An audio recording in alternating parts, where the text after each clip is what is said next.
السلام علیکم ورحمۃ اللہ وبرکاتہ۔ الحمد للہ رب العالمین والصلاة والسلام علی اشرف الانبیاء والمرسلین نبینا وقدوتنا محمد الامین علیہ الصلاة والتسلیم وعلی آلہ وصحبہ البررۃ اجمعین والحمد للہ رب العالمین۔ فاعوذ باللہ من الشیطان الرجیم، بسم اللہ الرحمن الرحیم۔ قل هو اللہ احد اللہ الصمد لم یلد ولم یولد ولم یکن له کفوا احد۔ صدق اللہ العظیم وصدق رسوله النبی الکریم ونحن على ذلك لمن الشاہدین والشاکرین والحمد للہ رب العالمین۔ فقد قال اللہ تبارک وتعالی في شأن حبیبہ الکریم ان اللہ وملائکتہ یصلون علی النبی یا ایہا الذین آمنوا صلوا علیہ وسلموا تسلیما۔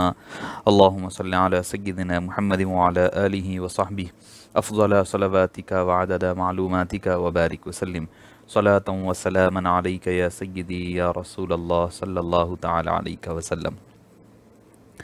معزز حاضرین کرام، شفیق بزرگوں، عزیز ساتھیوں اور خواتین و طالبات، السلام علیکم ورحمۃ اللہ وبرکاتہ۔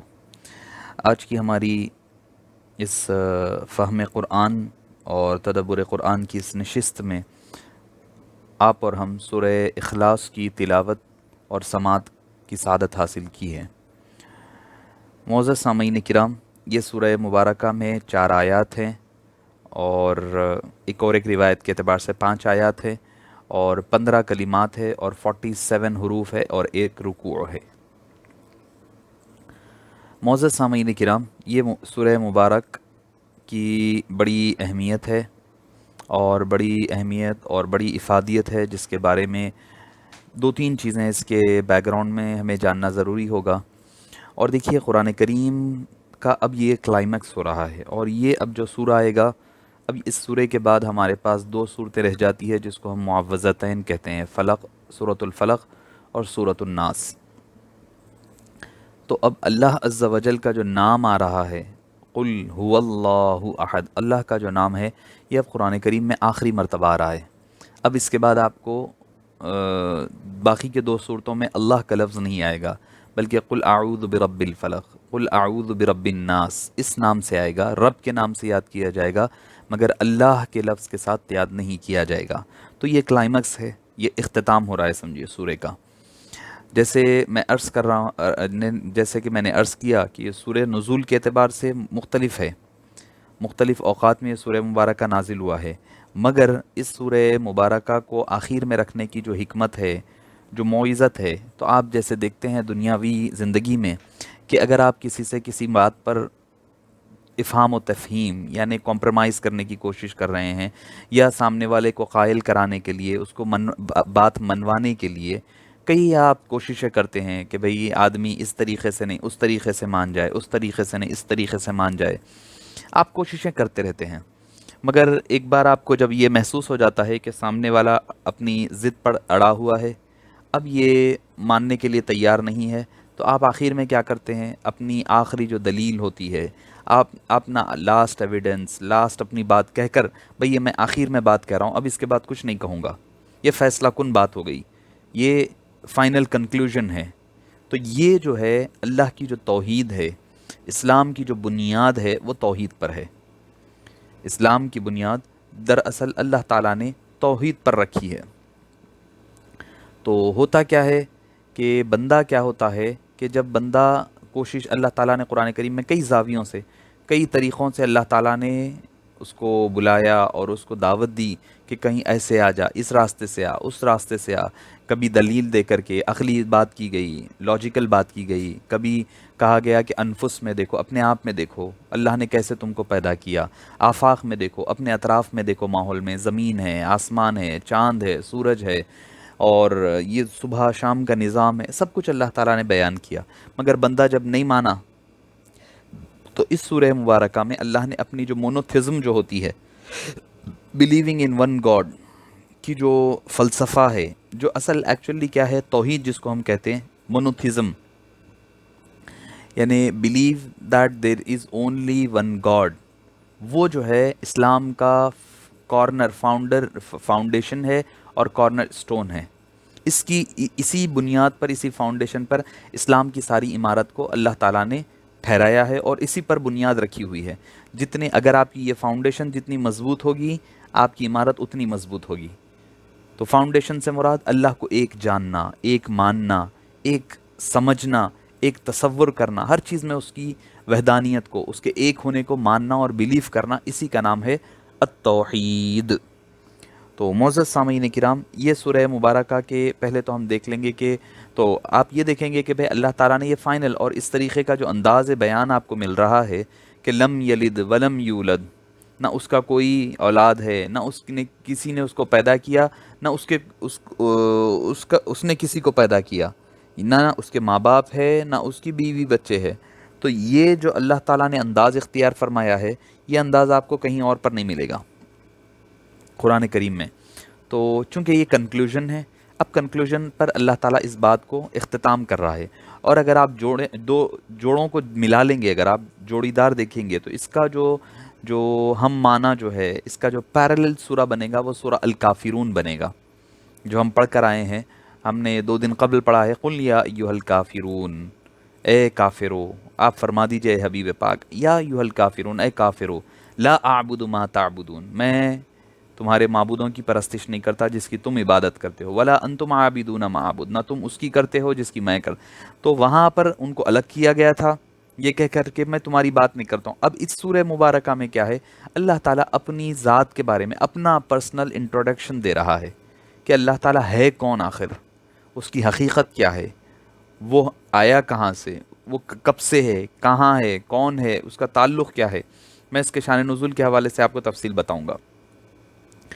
اور اس کا تعلق سورہ کافرون سے، میں نے سورہ کافرون کے وقت آپ کو یہ بات کہنی بھول گیا تھا کہ سورہ کافرون کے ساتھ اس کا ایک خاص لنک ہے. کیا ہے تعلق؟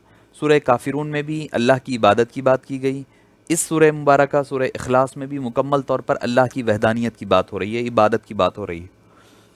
اچھا، اس سورہ کا آغاز بھی قل کہہ کر کے کیا گیا تھا، اس سورہ کا آغاز بھی قل کہہ کر کے کیا جا رہا ہے، یعنی اے حبیب پاک آپ فرما دیجئے، آپ فرما دیجئے. اچھا، اس کے علاوہ ایک خاص تعلق جو احادیث طیبہ میں ملتا ہے کہ حضور اکرم صلی اللہ علیہ وسلم جب بھی سنت نماز ادا فرماتے، چاہے وہ فجر کی سنت ہو، چاہے وہ مغرب کی سنت ہو، یا پھر ظہر کی سنت ہو، یا پھر واجب الطواف یعنی طواف کرنے کے بعد آدمی جو 2 رکعت نماز پڑھتا ہے، اس میں بھی یہ نبی کریم صلی اللہ علیہ وسلم کی سنت مبارکہ رہا کرتی تھی کہ پہلی رکعت میں الکافرون پڑھتے اور دوسری رکعت میں سورۃ الاخلاص یعنی قل هو اللہ احد پڑھتے. تو دونوں میں ایک اس طریقے کی ایک باؤنڈنگ ہے، ایک تعلق ہے، ایک خاص انسیت ہمیں اس سورہ مبارکہ میں پایا جاتا ہے. آئیے میں قبل اس کے کہ میں سورہ کا ترجمہ اور معنی کی طرف ہم بڑھیں، میں اس کے کچھ نام آپ کو بتا دیتا ہوں. اور یہ الاخلاص جو لفظ ہے، یہ شاید ایسا بہت ہی کم ہوتا ہے قرآن کریم کے صورتوں میں کہ کوئی نام تو ہو سورہ کا مگر وہ نام اس میں پایا نہ جاتا ہو. ہم جتنے اب تک ہم نے 22 سورے پڑھے ہیں، معافی چاہتا ہوں 20 سورے کمپلیٹ کر لیے ہم نے، یہ 21واں سورہ آج پڑھ رہے ہیں. 20واں سورہ، 21 22 تو آگے کل انشاءاللہ ہماری نشست کے عنوان ہوگا. تو معزز سامعین کرام، سورہ والضحیٰ پہلی آیت ہے، الم نشرح، انشرح اس سے آیا ہے، والتین، اقرا، علی قدر، علی قدر، بینہ، زلزال، عادیات، اور قارعہ، تکاثر، عصر. پورے سورے آپ دیکھیں گے کہ اس کے الفاظ آپ کو نام جو ہے کہیں نہ کہیں پہلی آیت میں یا دوسری تیسری آیت میں یا آخر میں آپ کو ضرور مل جائے گا. مگر یہ سورہ مبارکہ کی ایک اسپیشالٹی کہہ لیے، اس کی ایک خاصیت یہ ہے، انفرادیت یہ ہے کہ اس سورہ مبارکہ کا جو نام ہے الاخلاص، یہ سورہ مبارکہ میں آپ کو نہیں ملے گا. یہ سورہ مبارکہ میں آپ کو اخلاص نام کا ورڈ نہیں ملے گا. تو معزز سامعین کرام، اس سورہ مبارکہ کو الاخلاص کہے جانے کی ریزن کیا ہے کہ الاخلاص یعنی توحید کا جو خالص مضمون ہے. اخلاص کہتے ہیں خالص کرنا، کسی کو سمرائز کرنا. تو جو توحید کا یعنی oneness, believe in oneness of Allah کا جو توحید کا جو خالص مضمون ہے نا، پوری فصاحت کے ساتھ، بلاغت کے ساتھ اس سورہ میں ذکر کیا گیا ہے. تو اس وجہ سے اس سورہ کا نام سورہ اخلاص ایسے ہی نہیں رکھا، صرف نام کے لیے نہیں ہے، بلکہ اس کا مضمون جو ہے خالص توحید پر مبنی ہے، اس وجہ سے اس سورہ کو الاخلاص کے طور پر یاد کیا جاتا ہے۔ حالانکہ نام ورڈ اس میں نہیں آیا، مگر معنی کے اعتبار سے اس کو ذکر کیا جاتا ہے، یعنی جو شخص بھی اس کو سمجھ کر اس کی تعلیم پر ایمان لے آئے گا اور عمل کرے گا تو وہ شرک سے خلاصی یعنی اس سے چھٹکارا پالے گا۔ یہ میننگ کے اعتبار سے اس سورہ مبارکہ کا نام الاخلاص ہے، پہلا معنی، پہلا نام، سورہ مبارکہ کا پہلا نام۔ آپ کو ایک اور بات بتاؤں کہ عرب میں یہ ایک بات معروف اور عام ہوا کرتی تھی کہ جو چیز ان کے نزدیک زیادہ محبوب ہو، زیادہ پسندیدہ ہو، تو وہ اس کو کیا کرتے، اس کے اتنے زیادہ نام رکھا کرتے تھے۔ جیسے گھوڑا ہے، گھوڑے کے آپ کو 2500 نام ملیں گے، تو اس سے پتہ کیا چلتا ہے کہ وہ چیز ان کے نزدیک بہت زیادہ محبوب ہوا کرتی ہے۔ شراب تھی، شراب کے کئی نام، تلوار، تلوار کے کئی نام، اونٹ، اونٹ کے کئی نام۔ تو جتنی زیادہ نام ملتے تو اس سے مراد یہ ہوتا کہ ان کے نزدیک اس کی اہمیت اتنی زیادہ ہے۔ تو اس سورہ مبارکہ کے بھی کئی اور نام ہمیں ملتے ہیں۔ دوسرا نام جو ہے سورۃ التوحید، کیونکہ اس میں عقیدہ توحید یعنی بلیونگ ان ونس آف اللہ کو جو ہے بڑے ہی بہترین انداز میں، دلکش انداز میں، منفرد انداز میں اللہ تعالیٰ نے بیان فرمایا ہے، اس لیے اس کو سورۃ التوحید کہتے ہیں۔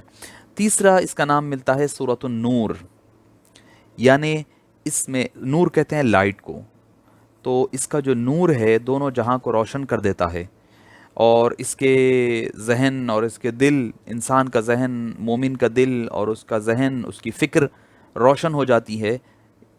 کسی کو ایمان مل جائے، توحید مل جائے، وہ حقیقت میں سمجھ جائے، اللہ کے ایک ہونے کو مان لے، تو وہ تو مومن ہو گیا، وہ تو ایماندار ہو گیا۔ اب ٹھیک ہے اعمال کا آگے پیچھے ہوتا ہے تو اس کی جزا سزا مل کر کے اگر ایمان رائی کے دانی کے برابر بھی آدمی کے دل میں ہوتا ہے تو وہ ایٹ دا اینڈ جنت میں جائے گا۔ تو تیسرا نام آتا ہے، تیسرا نام میں نے کہہ دیا نور۔ چوتھا نام آتا ہے سورۃ النجات، یعنی اس سورے کے ذریعے سے انسان کو کفر سے، شرک سے نجات اور آزادی مل جاتی ہے، تو اس اعتبار سے اس کو نجات بھی کہا جاتا ہے۔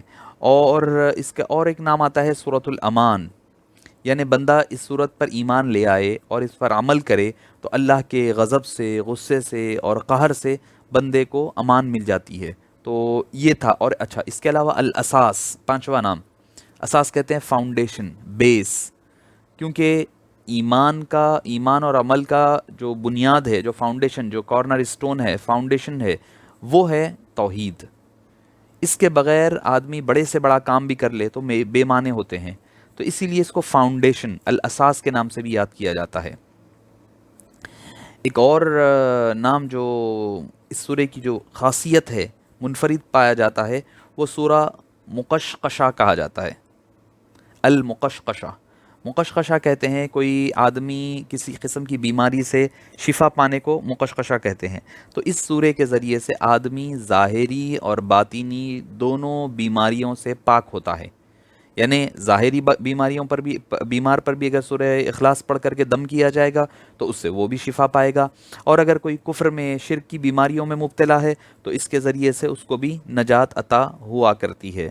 تو اس وجہ سے بندہ جو ہے، اس وجہ سے اس سورہ کا نام المقشقشہ۔ اچھا ایک اور ساتواں نام بھی ملتا ہے المانعہ، یعنی یہ سورہ اپنے تلاوت کرنے والے کو کل قیامت کے دن دوزخ کے عذاب سے بچائے گا۔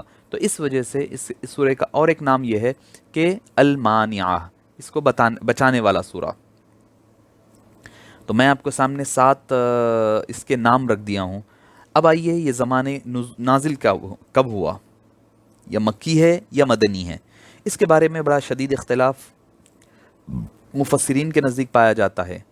اور اچھا ہر دو طرف جو ہے احادیث ہیں، ہر دو گروپ کے پاس، جو کہتے ہیں کہ مکی ہے ان کے پاس بھی احادیث ہیں، جو کہتے ہیں کہ مدنی ہے ان کے پاس بھی احادیث کی دلائل ملتی ہیں۔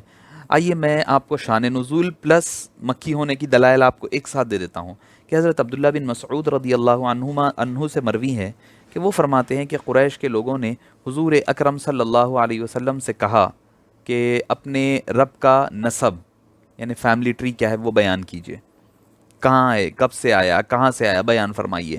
تب یہ سورہ مبارکہ نازل ہوئی۔ اصل میں ہوتا یہ تھا کہ عرب کا جو قاعدہ تھا وہ یہ تھا کہ جب بھی وہ کسی اجنبی آدمی سے ملتے تو کہتے انسبہ لنا، یعنی ان کا نسب ہمیں بتائیے، ان کا فیملی بیک گراؤنڈ بتائیے، یہ کون ہے، ان کا اینسسٹرس کون ہے، ان کے فور فادرس کون ہے، تو انہوں کس کے ڈسینڈنٹ ہے، تو یہ پوچھا جاتا. تو اس وجہ سے کہا جاتا تھا کہ ان سے بھولنا، ان کا نسب بتائیے، حسب نسب بتائیے. تو کیونکہ ان کے ہاں جو ہے تعارف میں سب سے پہلی چیز جو دریافت کی جاتی تھی وہ یہ تھی کہ ان کا نسب کیا ہے، یعنی وہ کس قبیلے سے تعلق رکھتے، اس کی ذریعے سے وہ لوگوں کو پہچانا کرتے، اس پر فخر بھی کیا کرتے، اس پر غرور ہوتا، اس پر گھمنڈ ہوتا، اس پر تکبر ہوتا. تو اللہ تعالیٰ نے اسی لیے سورہ حجرات میں فرماتا ہے انا جعلناکم من ذکر و انثی وجعلناکم شعوبا وقبائل لتعارفوا ان اکرمکم عند اللہ اتقاکم ان اللہ علیم خبیر. اے لوگو، ہم نے تم کو مرد اور عورت میں پیدا کیا، من ذکر و انثی وجعلناکم شعوبا، ہم نے تم کو نیشن وائز ڈیوائڈ کیا، وقبائل، اور قبیلوں میں پیدا کیا. کیوں کیا؟ قبیلوں پر اپنے آپ کو گھمنڈ کرنے کے لیے یا اپنے ملک پر اپنے آپ کو گھمنڈ اور تکبر کرنے کے لیے؟ نہیں، اس وجہ سے اللہ تعالیٰ نے پیدا نہیں کیا بھائی میں فلاں ملک میں پیدا ہوا ہوں، میں فلاں ملک کا رہنے والا ہوں، اس پر غرور ہو رہا ہے، تکبر، دوسرے کو گرایا جا رہا ہے. نہیں، اسلام میں نیشنلزم کی کوئی حیثیت اور حقیقت نہیں ہے. اسلام نے تو اس کو توڑا ہے. اسلام کا مقصد ہی یہ ہے کہ انما المؤمنون اخوہ، سارے مومن ایک بھائی ہے، یکائی ہے. کہ ایک مسلمان اگر آدمی ملک کے اعتبار سے بڑھ جائے گا تو کیا ہوگا؟ مسلمانوں میں تفرقہ پڑ جائے گا. وہ کہے گا بھائی تم وہ ملک کے ہے، میں یہ ملک کا ہوں، تم اس قبیلے کے ہے، میں اس قبیلے کا ہوں. تو اسلام اس ساری چیزوں کی بیخ کنی کرتا ہے. اسلام ان ساری دیواروں کو گراتا ہے، گرا کر کہتا ہے کہ تم سب ایک ہو، کہ کوئی عربی کو کسی اعجمی پر کوئی فوقیت نہیں ہے، نہ کوئی گورے کو کالے پر ہے، نہ عرب کو عجم پر ہے، نہ فلاں ملک کے مسلم ممالک کے آدمی کو غیر مسلم ممالک والے پر فوقیت نہیں، کسی کو کسی پر فوقیت نہیں ہے. ان اکرمکم عند اللہ اتقاکم. ہاں، اگر اللہ کے نزدیک کوئی کرائٹیریا ہے تمہاری بزرگی کا، تمہاری بڑائی کا، تو وہ اتقاکم، وہ یہ ہے کہ تم میں سب سے زیادہ پارسا کون ہے، تم میں سب سے زیادہ نیکوکار کون ہے، متقی کون ہے، پرہیزگار کون ہے. تمہارے حسب زمانہ نسب کو نہ پوچھے گا لیکن مگر وصف ذاتی کا ڈنکا بجے گا. کئی ایسے ہے، ابو لہب تھا، جیسے کہ ہم نے پچھلے سورے میں پڑھ کر آئے ہیں، سورۃ اللہب میں. قبیلہ بہترین ہے، بنو ہاشم قبیلہ ہے، بنو ہاشم قبیلہ ہے، مکے کا سردار ہے. ابو جہل کون تھا؟ سردار ہے، ابو الحکم اس کا لقب تھا. مگر ہوا کیا کہ اس نے غرور اور تکبر میں ایسا ہوا کہ وہ راستے سے ہٹ گیا. بس اس کی کوئی اعتبار نہیں ہے، نہ اس کا مال اس کو کام آیا، ما اغنى عنہ مالہ وما کسب، نہ اس کا مال و دولت اس کو کام آئی، نہ حسب نسب کام آیا، نہ اس کا خاندان اس کے لیے مدد کر سکا، نہ اس کی اولاد اس کے کام آ سکی. جب مر گیا تو لوگ اس کو دفن کرنے کے لیے بھی آنے کے لیے تیار نہ تھے. تو معزز سامعین کرام، عرب میں یہ بڑی بری بات تھی، بری عادت یہ تھی کہ وہ خاندان کے اوپر بڑا بھرا کرتے تھے، بڑا اپنے آپ کو بڑا سمجھتے تھے اور خاندان کو لے کر کے بڑے پوزیسو رہا کرتے تھے. تو اسی لیے انہوں نے آپ صلی اللہ علیہ وسلم کے پاس عرب آئے کچھ، اور آ کر کے یہ پوچھنے لگے اچھا ٹھیک ہے بھائی، آپ بول رہے ہیں کہ بھائی آپ کا کوئی خدا ہے، رب ہے، تو بھائی ٹھیک ہے، انسب لنا ربک، ہمیں اپنے رب کا حسب نسب بتائیے کہ وہ کون ہے، کیسا ہے. تب اللہ تعالیٰ نے یہ سورہ مبارکہ نازل فرمائی. طبرانی شریف. دوسری حدیث پاک ابو العالیہ نے حضرت ابی بن کعب رضی اللہ عنہ کے حوالے سے نقل کیا ہے کہ مشرکین مکہ آئے اور آ کر کہنے لگے، پوچھنے لگے یا محمد انسب لنا ربک فانزل اللہ تعالی قل هو اللہ احد. امام احمد نے اس کو نقل کیا ہے، مسند احمد بن حنبل نے، ابن ابی حاتم نے، ابن جریر نے، ترمذی نے، بخاری نے تاریخ میں، ابن منذر نے، حاکم نے، بیہقی نے، ان تمام لوگوں نے اس کو نقل کیا ہے. کیا کہ مشرکین نے جب پوچھا مکے کے کہ اپنے رب کا ہمیں نسب بتائیے، اس پر اللہ تعالیٰ نے یہ قل هو اللہ احد کی صورت نازل فرمائی ہے. تیسری حدیث پاک میں آپ کے گوشے گزار کرتے چلوں، حضرت جابر بن عبداللہ رضی اللہ عنہ سے مروی ہے کہ ایک اعرابی نے آپ صلی اللہ علیہ وسلم سے کہا کہ آپ اپنے رب کا نسب ہمیں بتائیے. اس پر اللہ تعالیٰ نے یہ آیت کریمہ نازل فرمائی ہے. تو اور کئی احادیث ہیں، اگر میں صرف احادیث عرض کرتے بیٹھوں تو پھر شاید ہو سکتا ہے کہ بہت طویل ہو جائے گی بات. اب میں آتا ہوں کہ دوسرے حصے کی طرف، کہ حضرت انس بن مالک رضی اللہ عنہ ارشاد فرماتے ہیں کہ وہ فرماتے ہیں کہ خیبر کے کچھ یہودی حضور اکرم صلی اللہ علیہ وسلم کے پاس حاضر ہوئے خیبر کے کچھ یہودی نبی کریم صلی اللہ علیہ، اب پہلی جو میں احادیث آپ کو بتایا ہوں 3 احادیث، اس سے پتہ چلتا ہے کہ یہ مکہ مکرمہ کی صورتیں ہیں۔ اچھا، اب اس کے بعد آئیے دوسری حدیث پاک۔ حضرت عبداللہ بن عباس رضی اللہ عنہما فرماتے ہیں کہ یہودیوں کا ایک گروہ آپ صلی اللہ علیہ وسلم کی خدمت میں حاضر ہوا اور انہوں نے کہا کہ اے ابو القاسم، یعنی اے آپ صلی اللہ علیہ وسلم کا لقب مبارک تھا، اللہ نے ملائکہ کو نور حجاب سے، آدم کو مٹی کے گارے سڑے گارے سے، ابلیس کو آگ کے شعلے سے، آسمان کو دھوئیں سے اور زمین کو پانی کی جھاگ سے بنایا ہے۔ اب ہمیں آپ بتائیے کہ اپنے رب کے متعلق بتائیے کہ وہ کس چیز سے بنایا ہے، کس چیز سے بنا ہوا ہے، کیا چیز تھی جس کی ذریعے سے اس کی تخلیق ہوئی ہے، اس کو پیدا کیا گیا ہے۔ یہ لوگ آ کر کے پوچھنے لگے، خیبر کے یہودی آ کر کے پوچھنے لگے۔ تب حضور اکرم صلی اللہ علیہ وسلم نے اس کا کوئی جواب نہیں دیا۔ پھر جبریل امین آئے اور انہوں نے کہا اے محمد صلی اللہ علیہ وسلم، آپ ان سے کہیے هو اللہ احد، وہ اللہ ایک ہے، سورہ اخلاص۔ دوسری حدیث پاک، عامر بن الطفیل رضی اللہ عنہ نے حضور اکرم صلی اللہ علیہ وسلم، عامر بن طفیل نے حضور اکرم صلی اللہ علیہ وسلم سے کہا اے محمد صلی اللہ علیہ وسلم، آپ کس چیز کی طرف ہمیں بلاتے ہیں؟ آپ نے فرمایا اللہ کی طرف۔ تو عامر نے کہا اچھا تو اس کی کیفیت مجھے بتائیے کہ وہ سونے سے بنا ہوا ہے یا چاندی سے بنا ہوا ہے یا لوہے سے بنا ہوا ہے۔ اس پر یہ آیت کریمہ نازل ہوئی۔ تو میں نے 3 وہاں پر احادیث پیش کیے، یہاں پر بھی میں آپ کو 3 حدیثیں سنا دیتا ہوں۔ ضحاک اور قتادہ نے کا بیان ہے کہ یہودیوں کے کچھ علماء حضور اکرم صلی اللہ علیہ وسلم کے پاس آئے۔ ایک دوسری روایت میں یہ ہے کہ نجران کے عیسائیوں کا ایک وفد جو 7 پادری یعنی پریسٹ کے ساتھ آپ صلی اللہ علیہ وسلم کی خدمت میں حاضر ہوئے اور وہ کہنے لگے کہ اپنے رب کی کیفیت ہمیں بتائیے کہ وہ کیسا ہے، شاید کہ ہم آپ کے اوپر ایمان لے آئے۔ اللہ تعالیٰ نے اپنے صفت تورات میں نازل کی ہے، آپ بتائیے کہ وہ کس چیز سے بنا ہے، کس جنس سے، کس جنڈر کا بنا ہوا ہے، سونے سے بنا ہے یا تانبے سے یا پیتل سے یا لوہے سے یا چاندی سے، اور وہ کیا کھاتا ہے، کیا پیتا ہے، اور کس سے اس نے دنیا وراثت میں پائی ہے۔ انہیریٹنس جو ہے ہوتا یہ ہے کہ جو پیچھے چھوڑا ہے اس کی طرف سے ملتا ہے نا، تو کس سے ملا ہے اس کو یہ وراثت میں، اور اس کے بعد اس کا وارث کون ہوگا۔ تب اللہ تعالیٰ نے یہ سورہ مبارکہ نازل فرمائی ہے۔ تو آپ کے سامنے میں دونوں احادیث 3 احادیث رکھا، 3 ادھر احادیث رکھا ہوں، 3 ادھر احادیث رکھا ہوں۔ اب آپ یہاں پر بولیں گے کہ بھئی یہ تو ایک بڑا کنفیوژن ہو رہا ہے کہ بھئی یہ سورہ مکی ہے یا مدنی ہے۔ تو دیکھیے اس کا بہترین ایک اہل تحقیق نے اور اہل مفسرین نے ایک اچھی توجیہ بیان کی ہے کہ اس تعارض کو یہ کہہ کر ختم کیا ہے کہ ایکچولی یہ سورہ جو ہے 2 بار نازل ہوا، پہلے مکے میں، دوسری بار مدینہ منورہ میں۔ جیسے سورہ فاتحہ کے بارے میں آتا ہے نا کہ 7 مثانی، کہ 2 بار نازل ہونے والی 7 آیتیں، تو اسی طرح سورہ اخلاص بھی 2 مرتبہ نازل ہوا، 1 مرتبہ مکے میں، 1 مرتبہ مدینہ منورہ میں۔ اس کا مسئلہ حل ہو جائے گا آسانی کے ساتھ۔ اور دوسری بات یہ کہی گئی ہے کہ دراصل یہ صورت نازل ہوئی مکے میں۔ اس کے بعد جب آپ صلی اللہ علیہ وسلم مدینہ منورہ تشریف لائے تو کبھی یہودیوں نے، کبھی عیسائیوں نے، کبھی مختلف لوگوں نے، عامر بن طفیل نے وغیرہ وغیرہ نے آئے اور آ کر اسی قسم کے سوالات کرنے لگے کہ اللہ تعالیٰ کے بارے میں بتائیے۔ تو جواب میں یہی سورہ مبارکہ حضور اکرم صلی اللہ علیہ وسلم نے ان کو سنا دی۔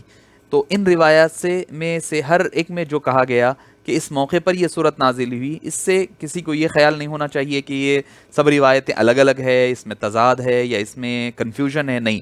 اصل بات یہ ہے کہ 1 مرتبہ نازل ہو گئی، جب بھی حضور کے سامنے یہ سوال آیا حضور اکرم صلی اللہ علیہ وسلم اس کو بار بار پڑھ کر کے لوگوں کو سناتے گئے۔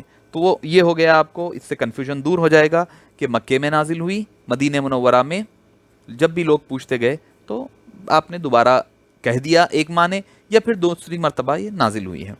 اچھا، اس سورہ مبارکہ کا مضمون کیا ہے، موضوع کیا ہے، مضامین کیا ہے؟ دیکھیے حضور اکرم صلی اللہ علیہ وسلم نے اللہ کے دین کی طرف جو دعوت کا پیغام لے کر اٹھے تھے، اس وقت جو ہے دنیا میں مذہب کو لے کر بہت سارے تصورات تھے، بہت سارے کنفیوژنز تھے، بت پرست مشرکین تھے، بت پرست یعنی جو بتوں کی پرستش کرنے والے، پوجنے والے، ان خداؤں کو کی پرستش اور پوج رہے تھے جو لکڑی کے، پتھر کے، سونے کے، چاندی کے، نہ جانے کن کن چیزوں سے بنے ہوئے تھے۔ شکل ہے، صورت ہے، جسم ہے، سب کچھ ہے۔ دیوی دیوتاؤں کی باقاعدہ ان کے پاس نسل چلتی تھی، کوئی دیوی جو ہے بغیر شوہر کے نہیں ہوتی، کوئی دیوتا بغیر بیوی کے نہیں ہوتا ان کے پاس، جیسے ہم آج بھی دیکھتے ہیں کسی ہمارے اطراف کے مذاہب میں، ہندوازم وغیرہ میں دیکھتے ہیں کوئی نام ہے، شوہر بھی ملے گا، اس کی بیوی بھی ملے گی. تو ان کے پاس بھی یہ تصورات دور جاہلیت میں چلتا تھا. ان کو کھانے پینے کی ضرورت بھی لاحق ہوتی تھی، پکایا جاتا، لا کر کے ان کے سامنے رکھا جاتا، اور وہ تصور کرتے کہ بھئی وہ کھا لیے، کھا کر اس میں پھر برکت دے دی ہے. حالانکہ جیسے کا ویسا ہی رہتا تھا نا کھانا. تو اب کوئی پوچھے بھئی یہ تو کھانا جیسے کا ویسا ہے، کیا کھایا پھر آپ کا خدا؟ تو کہتے نہیں نہیں نہیں، خدا نے وہ جو ہم نے رکھا تھا پورا کھا لیا ہے، کھا کر یہ ہمارے لیے اس نے پھر سے دے دیا ہے پرساد کے طور پر. تو یہ تھا مشرکین کا معاملہ، اور اتنا گر گئے تھے وہ مذہب کے معاملے میں، یہاں تک کہ ایک روایتوں میں یہ تک آتا ہے کہ جب وہ کسی سفر پر جانے لگتے، تو اب چونکہ سفر میں جا رہے ہیں تو بڑی بڑی دیوی دیوتاؤں کو تو اٹھا کر لے کر نہیں جا سکتے، تو کیا کرتے، کھجور کا پیسٹ بناتے.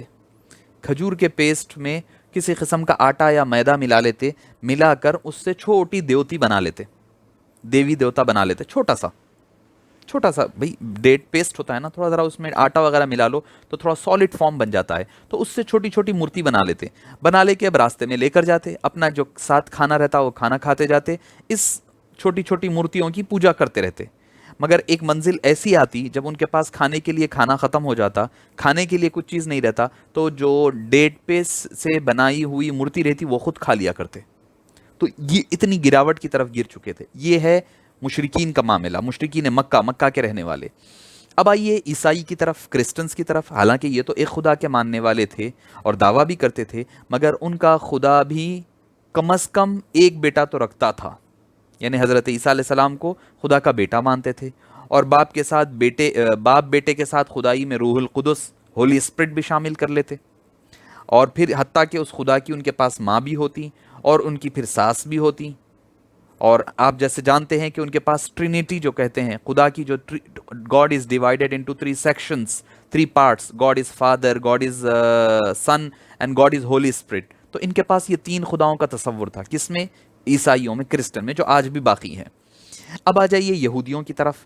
وہ ایک خدا کو ماننے کا دعویٰ کرتے، مگر ان کا خدا بھی، ان کے پاس بھی ان کا خدا بھی اس کا جسم ہے، انسان کی صفات کی طرح، انسانی صفت ایٹریبیوٹس ہے اس کے بھی. وہ ٹہلتا ہے، انسانی شکل میں نمودار ہوتا ہے، اور کسی بندے سے کشتی لڑتا ہے. ان کی اپنی کتابوں کے اعتبار سے کہہ رہا ہوں میں، ان کی اپنی کتابوں میں ہے انسانی نشو نما دیا ہوا. یہ مانتے کہ بھئی خدا جو ہے نعوذ باللہ، کہ جس طرح انسان مسلسل کام کرنے سے تھک جاتا ہے، تو نعوذ باللہ اللہ تعالیٰ بھی جو ہے کام کرنے سے نعوذ باللہ تھک جاتا ہے، اس کو بھی آرام کی ضرورت پڑتی ہے. میں آپ کو اگر سناؤں کہ اولڈ ٹیسٹیمنٹ کا پارٹ ہے جس میں ان کے پاس ایک ورس لکھی ہوئی ہے، کیا کہ God has created the entire world in 6 days and on 7th day he was tired so he slept and that day was Sunday.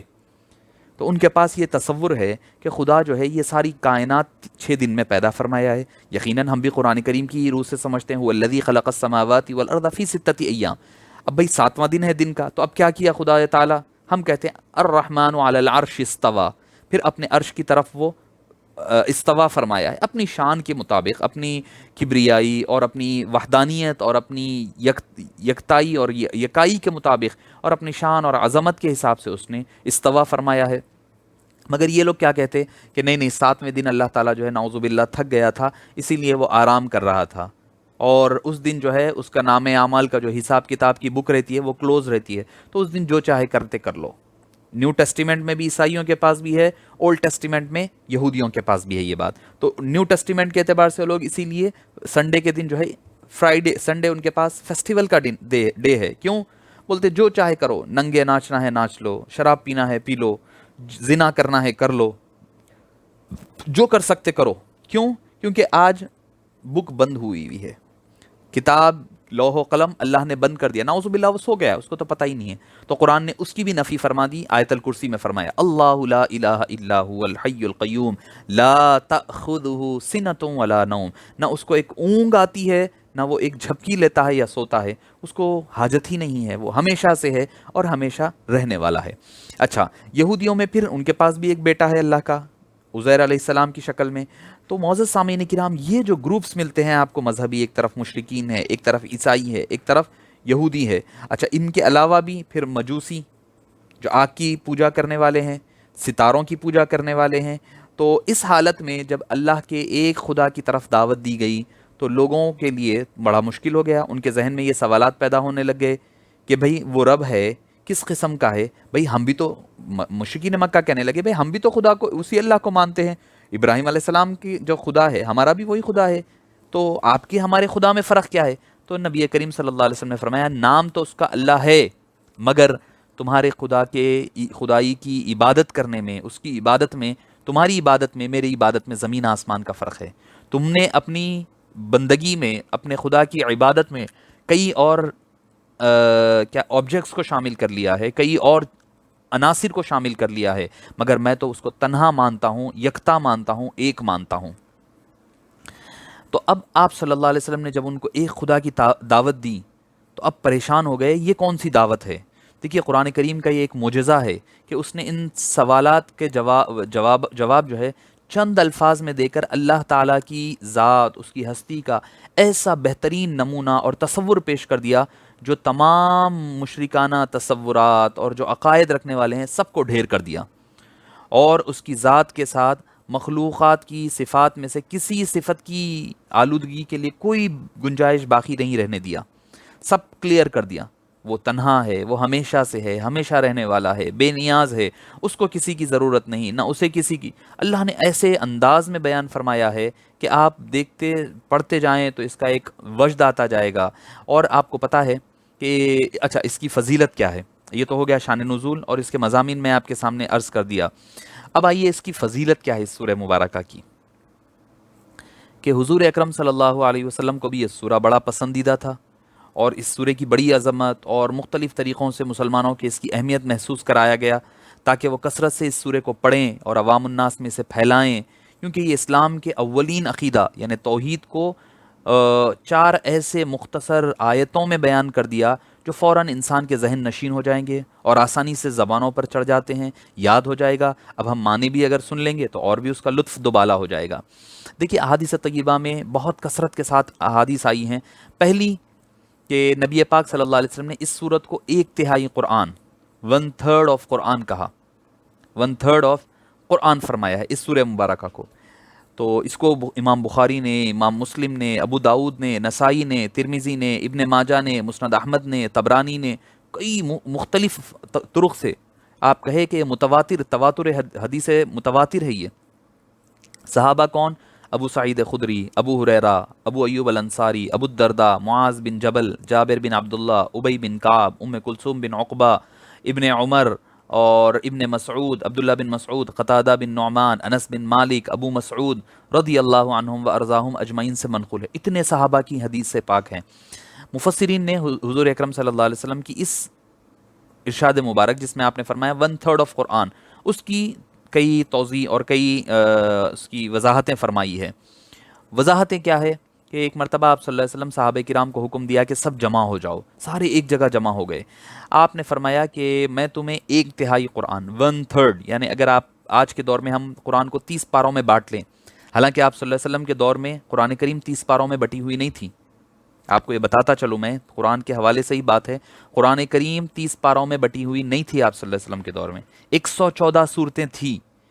یہ 30 پاروں کا ڈویژن یہ بعد میں ہوا، بہت بعد کی بات ہے، یہ بنو امیہ کے دور کی بات ہے جب یہ ڈویژن بننے لگا، قرآن کو اعراب لگائے گئے، قرآن میں رکوع لگائے گئے، اور آپ کو کیا کہیں منزل بنائی گئی، اور اس کو قرآن کریم کو منزل میں بانٹا گیا، صورتوں پاروں میں بانٹا گیا. تو یہ بعد کے ڈویژن سے سارے. تو آپ صلی اللہ علیہ وسلم نے فرمایا کہ میں ایک تہائی قرآن سناؤں گا. لوگ جتنے آ سکتے تھے سارے لوگ آ گئے، بیٹھ گئے. حضور اکرم صلی اللہ علیہ وسلم تشریف لائے اور آپ نے سورہ اخلاص یعنی قل هو اللہ احد اللہ الصمد لم یلد ولم یولد ولم یکن لہ کفوا احد پڑھے، سنائی. لوگ کہنے لگے حضور نے تو فرمایا تھا کہ میں تمہیں ایک تہائی قرآن سناؤں گا، آپ تو ایک سورہ سنا کر واپس کمرے میں واپس چلے گئے، تو آپ صرف ایک سورت سنا کر تشریف لے گئے. حضور اکرم صلی اللہ علیہ وسلم پھر واپس آئے اور فرمایا کہ میں نے تمہیں یہی کہا تھا کہ میں تمہیں ایک تہائی، ون تھرڈ آف قرآن سناؤں گا، کان کھول کر سن لو. کیا فرمایا آپ صلی اللہ علیہ وسلم نے؟ سن لو. انہا، کہ جو ابھی میں نے سورہ اخلاص کی تلاوت کی ہے، سورہ اخلاص پڑھ کر کے سنایا ہے، ثلث القرآن، کہ یہ سورہ ایک تہائی قرآن کے برابر ہے. اب وہ کیسے، اس کی توجیہ کیا ہے؟ کہ توجیہ یہ ہے، دیکھیے میں نے اس سے پہلے بھی عرض کیا ہوں، قرآن اسلام کے 3 بنیادی عقیدے ہیں، 3 پلرز ہے۔ ایک توحید، believing in oneness of Allah, number 2 ہے رسالت، میسنجرشپ، نمبر 3 آخرت، ڈے آف ججمنٹ۔ تو یہ 3 بنیادی عقیدے ہیں اسلام کے، پوری ابتدا سے حضرت آدم سے لے کر قیامت تک یہ 3 بنیادی باتیں ہیں۔ تو اس سورے میں ایک بنیادی بات جو عقیدے کے توحید کے بات کی گئی، تو اب قرآن کو اگر آپ پورا ڈیوائیڈ کر لیں تو 3 سیکشنز میں بنیں گے، تو ایک حصہ کیا بن گیا کہ توحید بن گئی ہے۔ اس وجہ سے اس سورہ مبارکہ کو 1/3 آف قرآن کہا جاتا ہے۔ اچھا، اس کے حوالے سے ایک اور حدیث پاک ملتی ہے بخاری اور مسلم، اور دوسری وہی صحیح ستہ میں ہی ملے گی پھر آپ کو وہی حدیث پاک، کہ حضرت سیدتنا عائشہ صدیقہ رضی اللہ عنہا سے مروی ہے کہ ایک صحابی کو آپ صلی اللہ علیہ وسلم نے ایک لشکر کا امیر بنا کر کے کسی مقام پر روانہ فرمایا، اور وہ ہوا یہ کہ وہ پورے سفر کے دوران ان کا مستقلاً طریقہ یہ تھا کہ ہر نماز میں وہ قل هو اللہ احد پڑھتے تھے، ہر نماز میں قل هو اللہ احد سورہ اخلاص پڑھتے تھے، یہاں تک کہ آتا ہے ہر رکعت میں وہ کی قرات کی اختتام جو ہے سورہ اخلاص پر کرتے۔ تو جب واپس آیا لشکر تو اس بات کا ذکر حضور اکرم صلی اللہ علیہ وسلم سے کیا گیا، آپ نے فرمایا کہ ان سے پوچھو کہ وہ ایسا کیوں کرتے ہیں۔ ان سے پوچھا گیا تو انہوں نے کہا کہ میں اس میں اللہ رحمان کی صفات بیان کی گئی ہے، اس لیے اس کا پڑھنا مجھے بہت زیادہ پسند ہے اور محبوب رکھتا ہوں میں۔ تو نبی کریم صلی اللہ علیہ وسلم نے جب یہ بات سنی تو فرمایا، لوگوں سے فرمایا کہ اخبروہ ان اللہ تعالی یحبہ، ان کو خبر دے دو کہ اللہ تعالیٰ بھی ان سے انہیں محبوب اور محبت کرتا ہے، انہیں محبوب رکھتا ہے، کہ ان اللہ تعالی یحبہ، کہ اللہ تعالیٰ بھی ان سے محبت فرماتا ہے اور ان سے پیار فرماتے ہیں، کیونکہ ان کو سورہ اخلاص سے محبت ہے تو اللہ ان سے محبت کرتا ہے، یعنی سورہ اخلاص سے محبت کرنا یہ اللہ کی محبت کی ضمانت ہے۔ ایک اور ملتا جلتا واقعہ حضرت انس سے مروی ہے کہ وہ فرماتے ہیں کہ انصار میں ایک صاحب کو جو ہے مسجد قباء میں امام مقرر کیا گیا، ان کا طریقہ بھی یہی تھا کہ ہر رکعت میں پہلے قل اللہ احد پڑھتے، ہر رکعت میں قل اللہ احد پڑھتے۔ لوگوں نے اس پر اعتراض کیا، ان سے کہا کہ بھئی قل اللہ احد پڑھنے کے بعد جو ہے اسے کافی نہ سمجھ کر کوئی اور بھی صورت ان کے ساتھ ملا لیتے ہو، یہ ٹھیک نہیں ہے، یا تو صرف اسی کو پڑھو یا اسے چھوڑ کر کوئی اور صورت پڑھ لو۔ انہوں نے کہا کہ میں اسے نہیں چھوڑ سکتا، تم چاہو تو تمہیں نماز پڑھاؤں ورنہ امامت چھوڑ دوں گا، تم کسی اور کو امام مقرر کر لو۔ لوگوں نے کہا نہیں نہیں، آپ بڑے بزرگ ہیں اور اچھے ماشاءاللہ، ہم آپ کو ہٹانا نہیں چاہتے۔ جب یہ معاملہ آپ صلی اللہ علیہ وسلم کے پاس گیا تو آپ نے ان سے پوچھا کہ تمہارے ساتھی جو ہے جو کچھ چاہتے ہیں اسے تم کیوں نہیں سن لیتے، تمہیں کیا بات روک رہی ہے؟ تو انہوں نے کہا کہ یا رسول اللہ مجھے اس سورہ سے بہت محبت ہے، بہت محبت ہے۔ تو آپ نے فرمایا حبک ایہا ادخلک الجنہ، فرمایا اس سورے سے تمہاری محبت، تمہارا پیار کرنا تمہیں جنت میں داخل کروا دے گا۔ یہ ہے اس سورہ مبارکہ کی فضیلت اور شان، مقام اور مرتبہ۔ احادیث اور کئی حدیثیں ہیں، اگر میں اس کی تفصیلات کی طرف نہیں جا رہا ہوں، بلکہ بہت زیادہ اور اس حوالے سے آپ کو ملتے رہیں گے کہ ایک حدیث پاک میں یہ بھی آتا ہے کہ حضور اکرم صلی اللہ علیہ وسلم، حضرت ابو ہریرہ فرماتے میں آپ صلی اللہ علیہ وسلم کے ساتھ مسجد میں آیا، وہاں ایک شخص نماز پڑھ رہا تھا، دعا مانگ رہا تھا اور عرض کر رہا تھا اللہم انی اسألک بانی اشہد ان لا الہ الا انت الاحد الصمد الذی لم یلد ولم یولد ولم یکن لہ کفوا احد، کہ اے باری تعالیٰ میں تجھ سے سوال کرتا ہوں، بے شک میں گواہی دیتا ہوں کہ تیرے سوا کوئی نہیں ہے، اور پھر تو تنہا ہے، تو بے نیاز ہے، جس کو کسی نے پیدا نہ کیا، اس نے کسی کو پیدا نہ کیا، اس کے برابر ہم پلہ کوئی نہیں۔ تو یہ دعا سن کر آپ صلی اللہ علیہ وسلم نے فرمایا اس ذات کی قسم جس کی دست قدرت میں میری جان ہے، اس شخص نے اپنے رب سے اس کے اسم اعظم کے وسیلے سے دعا مانگی ہے، جب بھی اس وسیلے سے سوال کیا جاتا ہے تو وہ عطا کر دیا جاتا ہے، اور جب بھی جو دعا کی جاتی ہے اللہ تعالیٰ اسے قبول فرما لیتا ہے۔ تو آپ صلی اللہ علیہ وسلم نے اس کو اسم اعظم یعنی اللہ کا سب سے عظیم عظمت والا جو نام ہے وہ بیان فرمایا ہے۔ صحابہ کرام کثرت سے یہ سورہ مبارکہ پڑھا کرتے تھے، ہمیں بھی چاہیے کہ جب بھی ہم موقع ملے اس سورہ مبارکہ کو کی کثرت سے تلاوت کیا کریں اور بار بار پڑھتے رہیں، یاد کرتے رہیں، یاد سنتے رہیں، پڑھتے رہیں، تو انشاءاللہ اللہ تعالیٰ ہمارے اور آپ کے مصائب کو دور بھی فرما دے گا۔ ایک اور حدیث پاک اس کے پریکٹیکل ہمارے لیے کیا ہے اس میں، ایک شخص نے حضور اکرم صلی اللہ علیہ وسلم کی بارگاہ میں اپنے فقر، فاقہ، تنگ دستی کی شکایت کی، تو حضور اکرم صلی اللہ علیہ وسلم نے اسے فرمایا کہ جب تم اپنے گھر میں داخل ہو، اگر وہاں کوئی موجود نہ ہو تو سلام کہو، اور اگر موجود ہو تو بھی سلام کہو، نہ ہو تو بھی سلام کہو، سلام بھیجو مجھ پر، یعنی آپ صلی اللہ علیہ وسلم پر درود و سلام بھیجو، پھر ایک مرتبہ سورہ اخلاص پڑھو۔ اس آدمی نے حسب عادت جو ہے عمل کیا، اللہ تعالیٰ نے اس کو اتنا رزق دیا، اتنا عطا فرمایا کہ وہ پڑوسیوں میں بانٹنے لگ گیا۔ امام قرطبی نے اس کو نقل کیا ہے سہل بن سعد الساعدی سے۔ تو امام قاضی ایاز علیہ الرحمہ اس کے بارے میں فرماتے ہیں کہ جب بھی ہم اپنے گھروں میں داخل ہوں تو سلام گھر والوں کو کریں اور نبی کریم صلی اللہ علیہ وسلم پر بھی سلام پڑھیں، اور اگر گھر میں کوئی نہ بھی ہو تو السلام علی النبی ورحمۃ اللہ وبرکاتہ کہنا چاہیے۔ تو جب بندہ یہ کرتا ہے تو اللہ تعالیٰ اس کے مال میں خیر و برکت عطا فرما دیتا ہے۔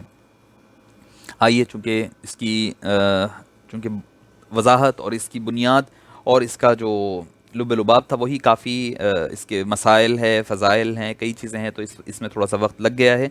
اب ہم آتے ہیں سورہ مبارکہ کی طرف۔ قل، اے حبیب پاک آپ فرمائیے، هو اللہ احد، وہ اللہ ہے، احد یکتا ہے، تنہا ہے، ایک ہے، اللہ الصمد، اللہ سب سے بے نیاز ہے، سب اس کے محتاج ہے، یعنی سب اس کے محتاج ہے، وہ کسی کا محتاج نہیں ہے، بے نیاز ہے۔ لم یلد، نہ اس کی کوئی اولاد ہے، ولم یولد، اور نہ وہ کسی کی اولاد ہے۔ لم یلد، اس نے کسی کو پیدا نہ کیا، ولم یولد، نہ اس کو کسی نے پیدا کیا، ولم یکن لہ، اور کوئی نہیں ہے اس کا، کفوا احد، ہمسر، برابر، ہم پلہ۔ اب آئیے آیت بائی آیت کی طرف آتے ہیں۔ اللہ تعالیٰ نے سورہ کا آغاز کیسے فرمایا؟ فرمایا قل، حالانکہ یہ سورہ کا نام کیا ہے؟ سورہ توحید۔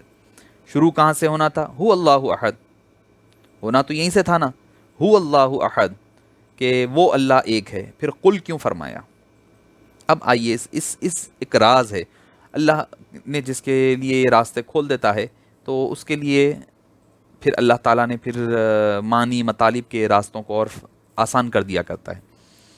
پہلا مطلب یہ ہے، پہلا اشارہ یہ ہے کہ قل کہہ کر کے کہا جا رہا ہے اے حبیب پاک صلی اللہ علیہ وسلم، یہ جو کعبہ مکرمہ ہے جس کو میرے خلیل یعنی ابراہیم خلیل اللہ و اسماعیل ذبیح اللہ علیہم الصلاۃ والسلام نے بنایا تھا، بنیادیں رکھی تھی، اور اپنی قوم کو عبادت، اللہ کی ایک عبادت کرنے کے لیے دیا تھا، مگر انہوں نے اس کے اندر پھر بت جما لیے، اس کے اندر صنم کدے بنا لیے، 360 بت بٹھا لیے۔ اب اے فرزند خلیل، اے حضرت ابراہیم علیہ الصلاۃ والسلام کے بیٹے، حضرت اولاد میں سے حضور اکرم صلی اللہ علیہ وسلم کو فرمایا جا رہا ہے اے حبیب پاک اٹھیے، اب آپ ہی کا کام ہے۔ اللہ نے، میں نے جیسے اصحاب فیل کے واقعے کے وقت بھی یہ بات کہی تھی، اللہ تعالیٰ نے سنگریزے ڈال کر کے ابابیل کو روانہ کر کر کے ابرہہ کی فوج کو ختم کیا، مگر کعبے کے اندر اور باہر رہنے والے 360 بتوں کو اللہ تعالیٰ نے ختم نہیں کیا۔ کیوں؟ کیونکہ اللہ کے علم اور قدرت میں تھا کہ میرے حبیب پاک محمد مصطفیٰ صلی اللہ علیہ وسلم آنے والے ہیں، وہ ان بت قدوں کو پاش پاش کر کے رکھ دیں گے، اس کے لیے کوئی ہتھیار استعمال نہیں ہوگا، اس کے لیے وہ حملہ آور نہیں ہوں گے۔ مکے میں جب آئیں گے بھی تو کیسا ہوگا معاملہ کہ آپ کا اذا جاء نصر اللہ والفتح ورأیت الناس يدخلون فی دین، آپ کا سر مبارک اپنی اونٹنی کو لگ رہا ہوگا، سجدریز ہوتے ہوئے اللہ کی حمد و ثنا بیان کرتے ہوئے آ رہے ہیں، پاش پاش ہو رہے ہیں۔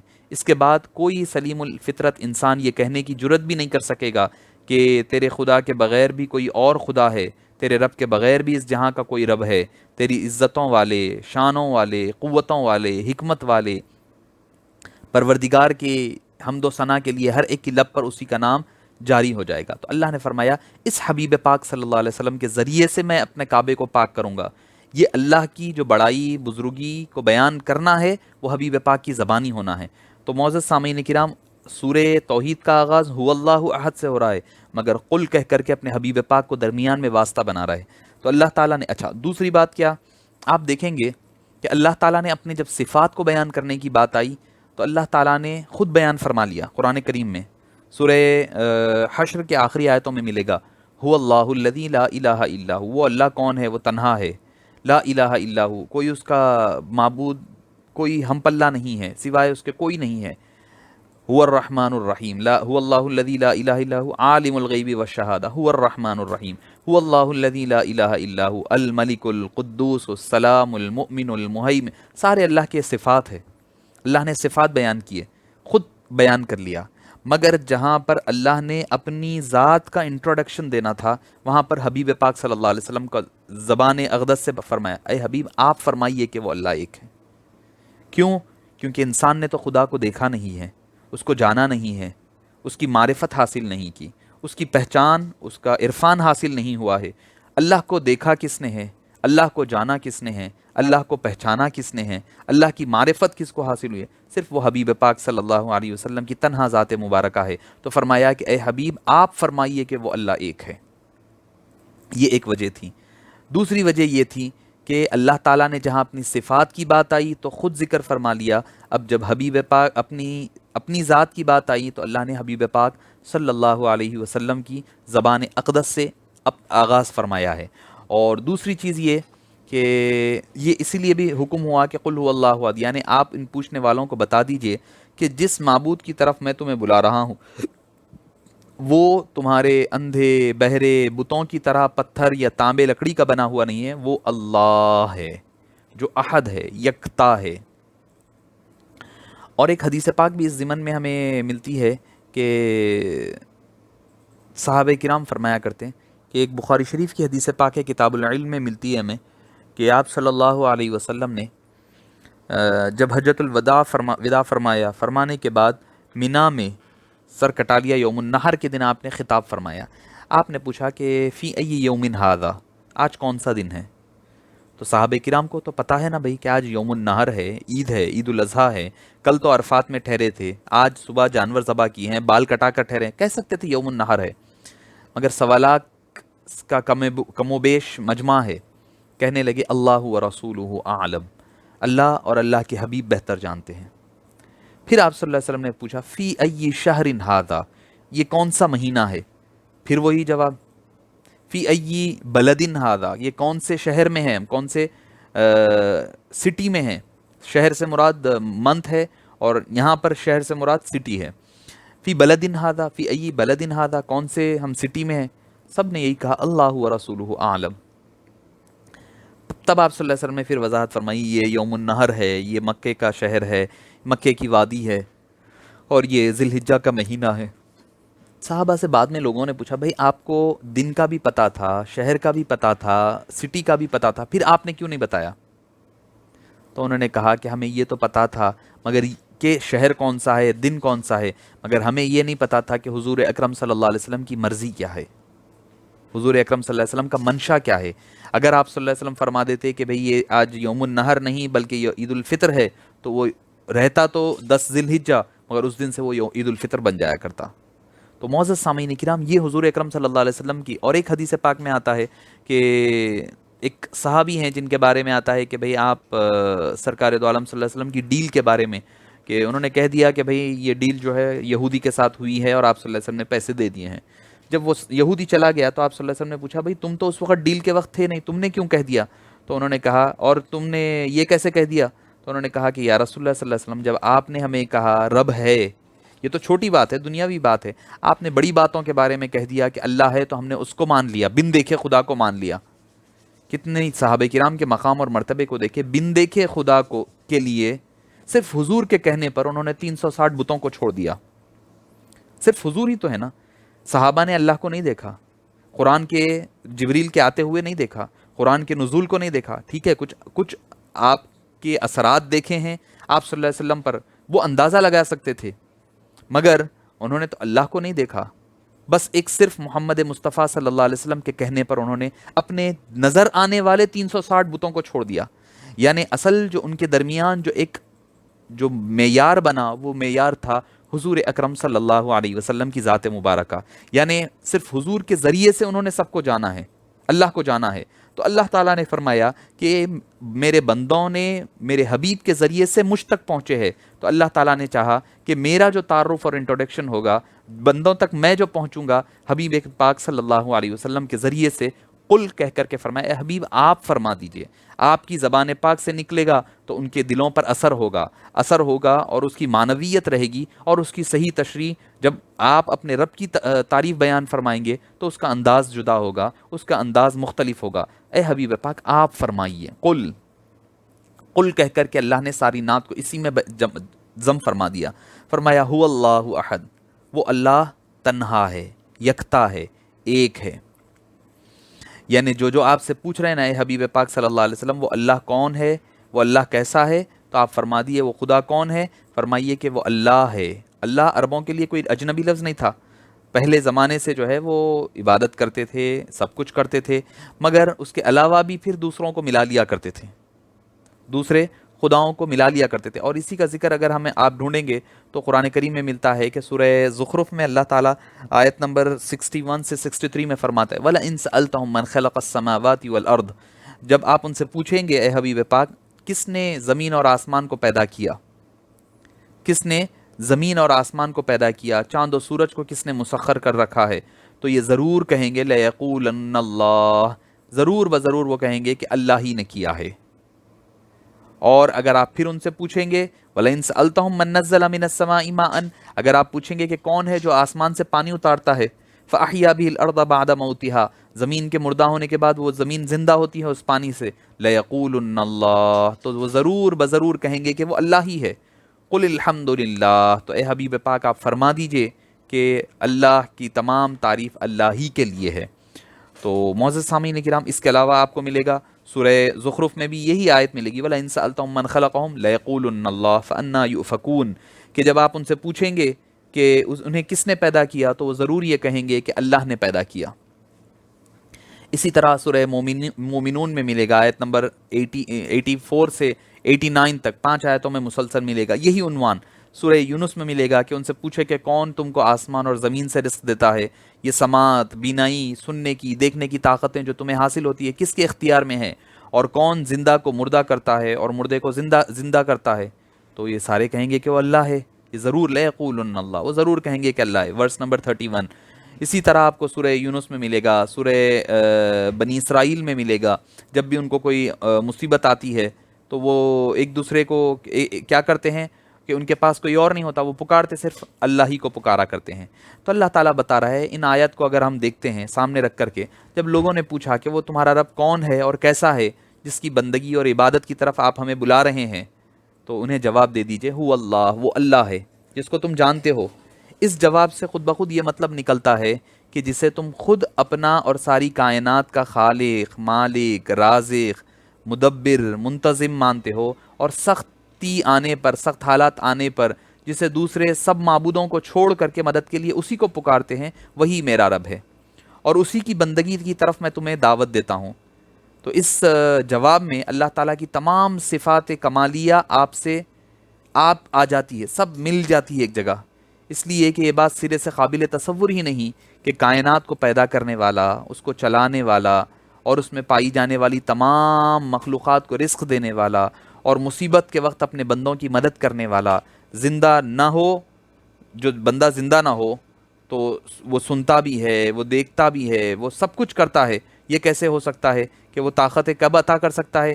جب وہ زندہ بھی ہو، سنتا بھی ہو، دیکھتا بھی ہو، قادر مطلق بھی ہو، علیم بھی ہو، حکیم بھی ہو، رحیم بھی ہو، کریم بھی ہو، غالب بھی ہو. ہر چیز جب اس کے قبضے و قدرت میں ہوگی تبھی جا کر کے یہ بندوں کی مدد وہ خدا کر سکتا ہے. هو اللہ احد، وہ یکتا ہے. یعنی وہ، اب میں اس کی نحوی اور صرفی ترکیبوں میں نہیں جاؤں گا کہ بھئی اس کی کون مبتدا ہے کون خبر ہے، مگر آپ کے اس کے کچھ معنی بتا دے کر چلتا ہوں. اس کے معنی، پہلا معنی یہ ہوگا کہ وہی اکیلا رب ہے، کسی دوسرے کا اس کی کنگشپ میں، اس کے کنگڈم میں کوئی حصہ نہیں ہے، کوئی حصہ نہیں ہے. وہ اکیلا ہے، تنہا ہے اس کی الوہیت میں، اس کی لارڈشپ میں، اس کی کیا کہنا چاہیے، ربوبیت میں، الوہیت میں، اس کی یکتائی میں، اس کے ایک ہونے میں کوئی قسم کا کوئی اللہ تعالیٰ کا شریک نہیں ہے. دوسرا معنی یہ ہے کہ وہی تنہا کائنات کا خالق ہے اور وہی اکیلا مالک ہے، وہی سارا نظام چلا رہا ہے، اپنی ساری مخلوقات کو وہی رزق دے رہا ہے، ہر چیز وہی کر رہا ہے. تیسری چیز انہوں نے یہ بھی پوچھا تھا کہ وہ کس چیز سے بنا ہوا ہے، اس کا نسب کیا ہے، وہ کس جنس سے، یعنی کیا جنڈر کیا ہے اس کا، کس سے اس نے دنیا کی میراث پائی ہے اور وراثت پائی ہے. تو اس لیے ان سارے جوابوں کے لیے کہہ دیا گیا، صرف ایک لفظ احد بول دیا گیا. اس کے معنی یہ ہے وہی ایک ایک خدا ہمیشہ سے ہے، ہمیشہ رہنے والا ہے، نہ اس سے پہلے کوئی خدا تھا نہ اس کے بعد کوئی خدا ہے۔ اس کی ایک مثال جو ہے، حضرت امام اعظم ابو حنیفہ علیہ الرحمۃ والرضوان سے ایک جب دہریے نے پوچھا تو آپ نے فرمایا تھا، فرمایا کہ ایک سے 10 تک گنو، تو وہ گننے لگا 1 2 3 4 5 6 7 8 9 10۔ آپ نے فرمایا الٹی گنتی کرو، تو 10 9 8 7 6 5 4 3 2 1۔ اب فرمایا اس کے بعد، بولے صفر، اس کے بعد صفر، اس کے بعد کچھ بھی نہیں ہے، مائنس میں جائے گا، وہ نیگیٹو مائنس میں جائے گا نمبرنگ، مگر اس کے علاوہ کوئی پیچھے تو کچھ ہے ہی نہیں۔ تو فرمایا کہ اللہ تعالیٰ سے پہلے کیا تھا، اس سے پہلے وہ ہمیشہ سے ہے اور ہمیشہ رہنے والا ہے۔ اور خداؤں کی جو ہے کوئی جنڈر نہیں ہوتا، بلکہ وہ اکیلا خدا ہے، اس کی کوئی جنس نہیں ہے، اس ذات کی محض واحد نہیں، بلکہ واحد نہیں فرمایا، واحد نہیں بلکہ احد فرمایا۔ واحد بول تو ایک کے لیے استعمال ہوتا ہے، ایک جماعت، ایک ملک، ایک قوم بھی ہم کہتے ہیں، تو فرمایا کہ واحد نہیں فرما کر کے احد فرمایا، یعنی کسی بھی حیثیت سے کوئی دوسرا ہونے کا اس میں کوئی شائبہ تک پیدا نہیں ہو سکتا۔ ہر قسم کے اقسام سے، ہر قسم کی کیٹیگریز سے اللہ تعالیٰ پاک ہے، ہر قسم سے ہو اللہ الواحد القہار، اکیلا ہے جو سب پر غلبہ رکھنے والا، سب پر غالب ہے، سب اسی کے محتاج ہے، وہ کسی کا محتاج نہیں ہے۔ اب آئیے فرمایا اللہ الصمد، کہ اللہ تعالیٰ جو ہے بے نیاز ہے، یعنی صمد کے اب اگر ہم لیتے بیٹھے ہیں تو معنی بہت سارے معنی آئیں گے۔ صمد کا مادہ ہے صاد میم دال، عربی زبان میں اس لفظ کو کہتے ہیں کہ جو ارادہ کرنا، بلند مقام، جو اونچائی پر رہنے والا ہے، وہ آدمی جسے جنگ میں بھوک نہیں لگتی ہو اس کو بھی صمد کہا جاتا ہے۔ ہر چیز کا بلند حصے کو صمد کہا جاتا ہے، ہمیشہ رہنے والا، ہر جس سے نہ کوئی چیز نکلتی ہو نہ اس میں داخل ہو سکتی ہے، ایسے چیز کو بھی، ایسا جھول جو خول ہوتا ہے اس کو بھی صمد کہا جاتا ہے۔ تو اس اعتبار سے کئی بار یہ کہا جاتا ہے کہ المصمد، یعنی اس کی طرف ہی قصد کرنے والے، یعنی سخت چیز جس میں کوئی کمزوری نہ ہو اس کو بھی صمد کہا جاتا ہے۔ اب اللہ کے لیے اللہ تعالیٰ فرماتا ہے کہ حضرت علی مرتضیٰ فرماتے ہیں صمد سے مراد وہ ہے جس سے بالاتر کوئی نہیں ہے، جس کے اوپر کوئی نہیں ہے۔ حضرت عبداللہ بن مسعود اس کی تفسیر میں فرماتے ہیں کہ وہ سردار جس کی سیادت کامل اور انتہا کو، یعنی ٹاپ کیٹیگری پر رہنے والا۔ تو اب اس سے حضرت ابو ہریرہ فرماتے ہیں جو سب سے بے نیاز ہے، آپ کو بھوک لگتی ہے اس کو وہ بھوک سے بے پرواہ ہے، آپ کو نیند آتی ہے وہ نیند سے بے پرواہ ہے، اس کو نیند کی حاجت نہیں ہے، وہ بے نیاز ہے اس سے، اور سب اس کے محتاج ہے، وہ کسی کا محتاج نہیں ہے۔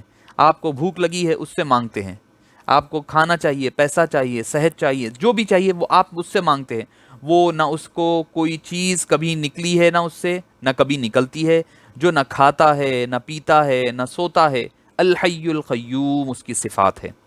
تو یہ ہے اللہ الصمد، اللہ تعالیٰ بے نیاز ہے ہر چیز سے۔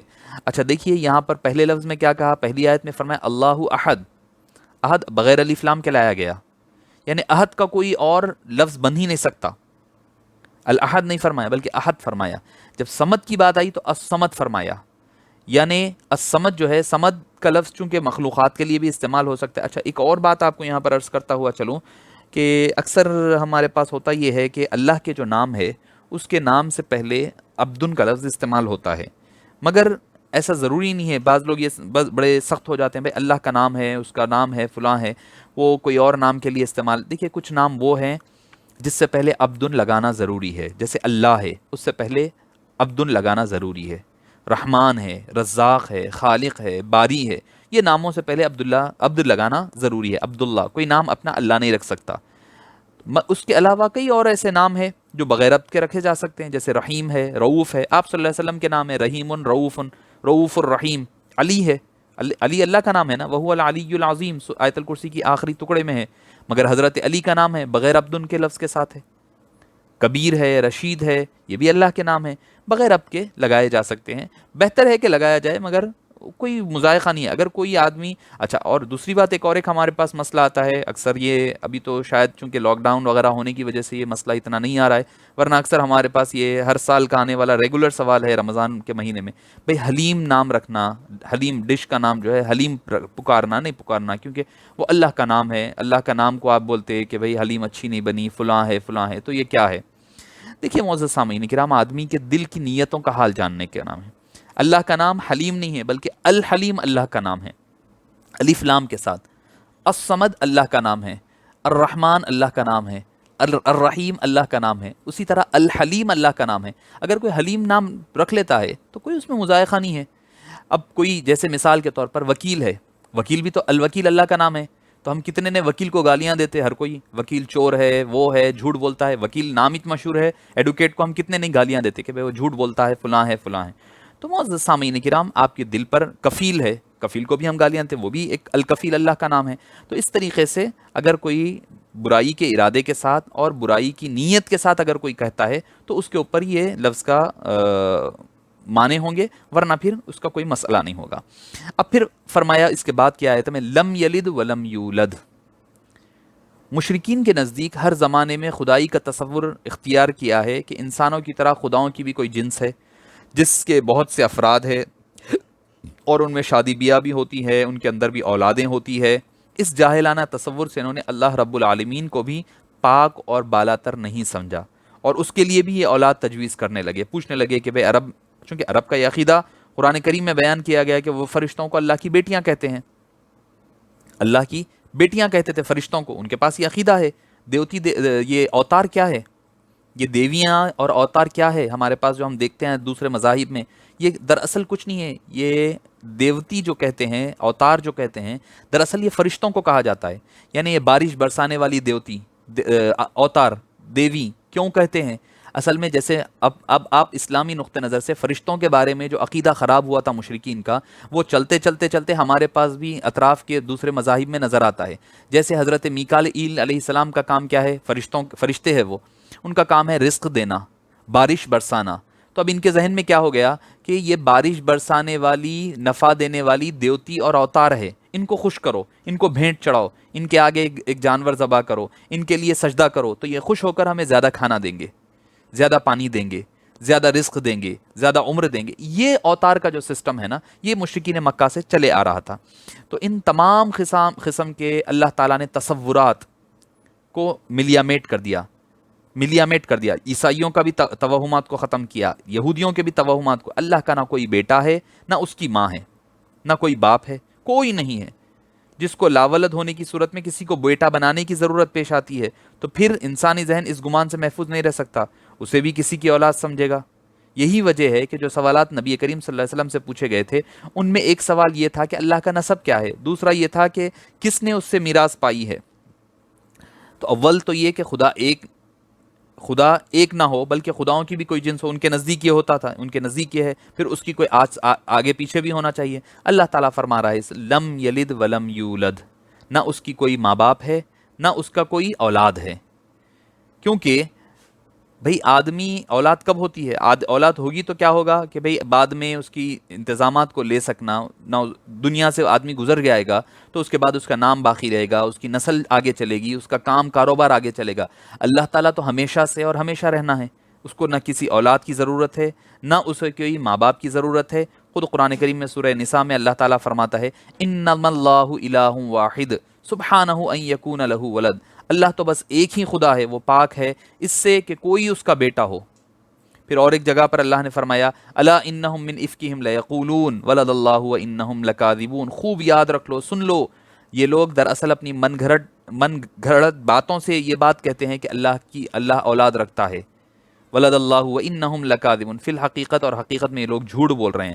وجعلوا بینہ وبین الجنۃ نسبا، انہوں نے اللہ اور فرشتوں کے درمیان نسب کا رشتہ بنا دیا ہے۔ وجعلوا من عبادہ جزءا، کئی ایسے قرآن کریم کی آیات، بیسیوں آیات میں آپ کے گوش گزار کر سکتا ہوں۔ تو ان آیات میں اللہ تعالیٰ بتا رہا ہے اس عقیدے کی تردید کر دی گئی کہ جو اللہ کے لیے نسبی اولاد یا اڈاپٹ کیا ہوا اولاد کی جو بات کہتے ہیں کہ نعوذ باللہ اللہ کے بعد پھر کون ٹیک اوور کرے گا، کون اس کے معاملات کو دیکھے گا، فرمایا کہ بھئی وہ تو ہمیشہ رہنے والا ہے، ہمیشہ سے ہے اور ہمیشہ رہنے والا ہے، تو اس کے لیے نہ ختم ہونے کی ضرورت ہے، نہ اس کے لیے کسی قسم کا کوئی خاتمہ ہے۔ اب آئیے ولم یکن لہ کفوا احد، کفو کا استعمال، لفظ کفو کا جو استعمال ہوا ہے جس کے معنی ہیں نظیر، مشابہ، برابر، مماثل، ہم رتبہ، مساوی۔ اسی لیے نکاح میں جو ہے ایک ٹرمینالوجی یوز ہوتی ہے شادی میں، وہ کفو کا لفظ استعمال کرتے ہیں، یعنی کیا ہوتا ہے، اس کا مقصد کیا ہوتا ہے؟ لڑکا اور لڑکی جو ہے ہر اعتبار سے ایکول رہے، برابر جوڑی دار ہو. یعنی اگر کوئی لڑکا بہت ہی زیادہ غریب ہے، لڑکی بہت زیادہ امیر ہے، تو یہ کفو نہیں ہوگا، تو رشتہ جو ہے پھر بعد میں بیلنسنگ نہیں ہوگی، ٹوٹ جائے گی. تو اسلام کہتا ہے کہ کفو کو یعنی برابری کو دیکھا جائے، معاشرتی اعتبار سے، مالی اعتبار سے، خاندان کے اعتبار سے تھوڑا بیلنسنگ کرنے کی کوشش کی جائے. تو اس آیت کا مطلب یہ ہے وَلَمْ يَكُنْ لَهُ كُفُوًا أَحَدٌ، ساری کائنات میں کوئی نہیں ہے، نہ کبھی تھا نہ کبھی ہو سکتا ہے، جو اللہ کے برابر، ہم رتبہ، ہم یعنی اس کی صفات، اس کے افعال، اس کے اختیارات میں کوئی بھی کہیں بھی کسی بھی اعتبار سے نہ اس کا ہم پلہ ہے نہ اس کا برابر ہے. علماء کرام لکھتے ہیں کہ شرک کبھی جو ہے عدد میں ہوتا ہے، یعنی احد کہہ کر کے اس کی نفی فرما دی، یعنی اگر ایک سے علاوہ ہے تو اللہ فرمائے احد وہ ایک ہے. کبھی رتبہ اور منصب کے اعتبار سے ہوتی ہے، یعنی برابری کے اعتبار سے، منصب پوزیشن کے اعتبار سے، تو اللہ نے فرمایا صمد کہہ دیا، اس کا بھی ازالہ کر دیا. کبھی نسب کے اعتبار سے ہوتا ہے کہ بھئی اس کی بیوی ہے، اس کے بچے ہے، فرمایا لم یلد ولم یولد، اس کا بھی قلا قما کر دیا، اس کو بھی گرا دیا. کبھی کوئی کام کرنے اور اس پر اثر انداز ہونے کے اعتبار سے ہوتا ہے تو اللہ تعالیٰ اس کی بھی رد کر دیا، ولم یکن لہ کفوا. تو توحید کے جتنے ایسپیکٹس ہوتے تھے، جتنے ایسپیکٹ سے آدمی گمراہ ہونے کے امکان تھا، اللہ نے سارے کلوز کر دیے. فرمایا احد وہ ایک ہے، اس کا کوئی دوسرا نہیں ہے. الصمد یعنی وہ بے نیاز ہے، اس کو کسی چیز کی ضرورت نہیں ہے، ہر کسی کو اس کے پاس جانا ہوگا، ہر ضرورت کے لیے اس سے.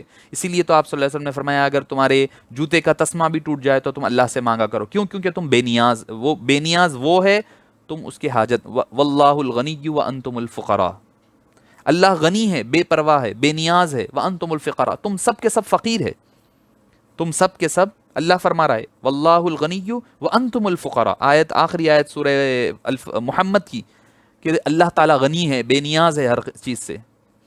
ہمیں ہماری عبادت کی بھی کوئی ضرورت نہیں ہے، اس سے بھی بے نیاز ہے وہ. آپ یہ سمجھ رہے ہوں گے کہ ہم عبادت کریں گے تو اللہ کا کچھ ملے گا، اللہ کا کچھ معاملہ مقام بڑھے گا، نہیں، بلکہ ہم عبادت کر کر کے اپنی دنیا اور آخرت کو سنوار رہے ہیں. ورنہ اگر ساری دنیا مل کر کے بھی اگر کفر کی طرف چلے جائے تو اللہ کیا کوئی فرق نہیں پڑتا. سارے لوگ مل کر کے عبادت بھی کرنے لگ جائیں تو اللہ کو کوئی فرق نہیں پڑتا، کوئی فرق نہیں پڑتا. لا موجودہ الا اللہ، لا مقصودہ الا اللہ. صوفیاء کرام یہی تو فرماتے ہیں. لفظ اللہ کی جو اس میں ذات کی، اس میں نفی کی جو ذکر کیا جاتا ہے، مراقبے رکھے جاتے ہیں، یہی تو ہوتا ہے. وحدت الوجود، وحدت الشہود، یہ ساری پھر صوفیاء کرام کی ٹرمینالوجیز ہوگی جو عوام کے لیے موضوع نہیں ہے، اس وجہ سے میں اس ٹاپک کو نہیں چھیڑ رہا ہوں. مگر ہر طرف اسی کے جلوے ہیں، وہی وہ نظر آتا ہے ہر طرف، ہر جس سمت نظر اٹھا لو آپ، اپنے آپ میں دیکھ لو اللہ کے جلوے نظر آتے ہیں، اس کی کائنات. اسی لیے فرمایا گیا کہ اللہ کی ذات میں غور و فکر مت کرو. کیوں؟ کیونکہ اللہ تعالیٰ جب ذات میں غور و فکر کریں گے نا تو آدمی پھر گمراہ ہونے کا اندیشہ ہے. ہوتا کیا کہ بھئی اللہ تعالیٰ ہے تو اللہ تعالیٰ فرماتا ہے اس کے ید اللہ فوق ایدیہم، اس کا ہاتھ ان تمام لوگوں کے ہاتھ پر. اب آدمی سوچنے لگ جاتا نعوذ باللہ اللہ کا پھر ہاتھ کیسے ہوگا، 5 انگلیاں ہوگی، کتنے انگلیاں ہوگی، کیسا ہوگا، ایسا ہوگا ویسا. پھر یہ آدمی جو ہے ایک فالس امیجینیشنز میں چلا جاتا ہے، ایک فیبریکیٹڈ اور اینیمیٹڈ کہہ لیں آپ. دیکھیے اور ایک انسان کی مسئلہ کیا ہے معلوم ہے کہ انسان کو جس چیز کا علم نہ ہونا تو انسان اس کو پھر اپنی طرح تصور کرنے لگتا ہے. جس چیز کو آدمی نے دیکھا نہیں ہے نا تو انسان پھر اس چیز کو اپنے اوپر امیجن کرنے لگتا ہے. مثال کے طور پر جیسے اکثر ہم بچوں کے کارٹونز وغیرہ کے بارے میں سنتے، بیٹ مین یا پھر اسپائڈر مین. کیا حقیقت میں کوئی اسپائڈر مین ہے؟ نہیں ہے. انسان کے ذہن میں ایک آیا تھا کہ بھئی کوئی ایک کیریکٹر ذہن میں آیا تو اس نے اسپائڈر، کبھی آپ نے دیکھا کوئی اسپائڈر کو ہاتھ پیر رہتے ہوئے کودتے اچھلتے، منہ بھی ہے اس کا، ناک بھی ہے، ہاتھ بھی ہے، پیر بھی ہے؟ کوئی اسپائڈر ایسی نہیں ہے. کیونکہ انسان کے ذہن میں آیا کہ کوئی ایسا چیز، خیال، ایک تصور آیا، وہ تصور کو اس نے جامہ پہنایا، اس کو ایک لیبلنگ دی تو کیسا انسان کی طرح بنا دیا. تو انسان کی یہ عادت ہے جب بھی کوئی، جتنے کارٹونز اٹھا لیں، ٹام اینڈ جیری بھی ہے تو اس میں بھی پھر انسان نے پھر وہی عام چال ڈھال پھر انسانوں والے ہی دیے ہیں. کوئی بلی اور چوہے کا جو کھیل ہے وہ بھی تو پھر انسانی شکل میں انسان نے ڈھال دیا ہے. تو انسان کی یہ عادت ہے کہ جو چیز اس کو پتہ نہ ہو، جو چیز کو اس نے دیکھا نہ ہو، اور اندیکھے چیز کو تصور کرنے لگے گا تو پھر انسان اپنی طرح اس کو دے دیتا ہے۔ ہم دیکھتے ہیں کہ دوسرے مذاہب میں خدا کا تصور کیا ہے، اس سے خدا کے ہاتھ بھی ہے، پیر بھی ہے، سونٹ بھی ہے، ناک بھی ہے، ہاتھ بھی، پیر بھی، سب ہے۔ کیوں؟